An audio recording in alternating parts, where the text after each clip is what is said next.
Hello, everyone. Welcome back. I'm Eric. I'm continuing to talk about science fiction movies. Today I'm going to talk about Batteries Not Included from 1987. This was an Amblin release produced by Steven Spielberg, and it was directed by Matthew Robbins. So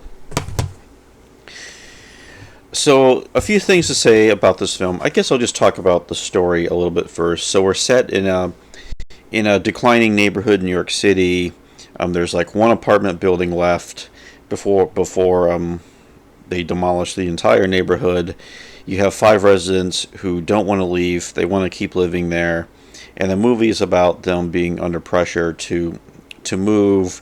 There's a mob figure who uses henchmen to come try to intimidate them. The main characters are, you have an older couple who own the or who I guess are the landlords, but they also run a cafe, played by Jessica Tandy and Hume Cronin.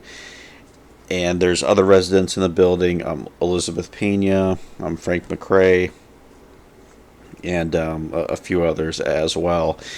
The sci-fi element of the film is these little spaceships, like little electric flying saucer spaceship type things, come to the aid of the people in the building trying to keep their community together. So we start out with two spaceships, and they have a family, and basically these spaceships, they help the people get out of scrapes, they protect them from the bad guys, and they also help the building revive.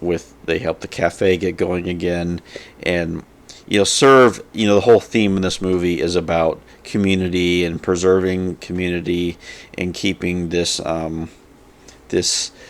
once proud part of the city, and try to bring it back. So there is that idea in Batteries Not Included. So this takes a lot of elements from other Spielberg movies, Close Encounters of the Third Kind, especially, maybe even E.T. a little bit, where you have these playful extraterrestrials, we assume, who are there to help the people in the building.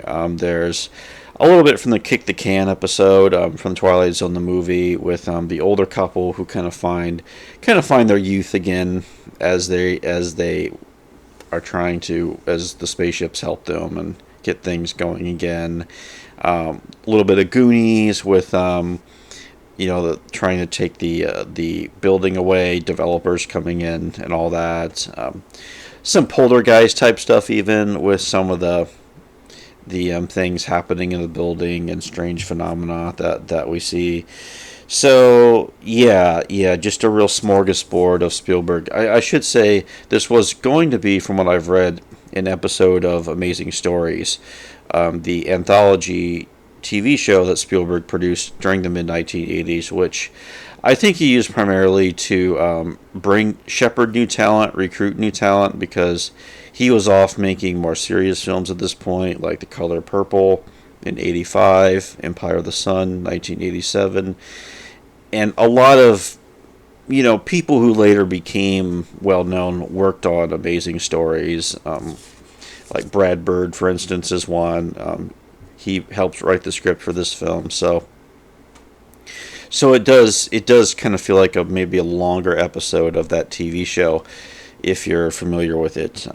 Amazing Stories.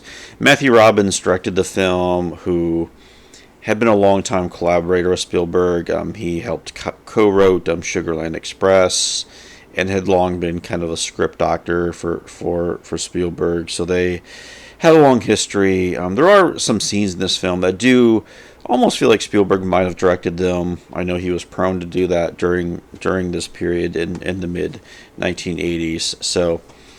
So yeah, that's a little background on the film. Yeah, the cast is a lot of fun in this. Jessica Tandy, she definitely had a resurgence in her career, renaissance in her career in the late 1980s. She would eventually have won an Oscar for Driving Miss Daisy. Hume Cronin as well, and they were married in real life. Frank McRae is really good in the film as a retired boxer who lives in the building. Elizabeth Pena, she did a lot of great work as well.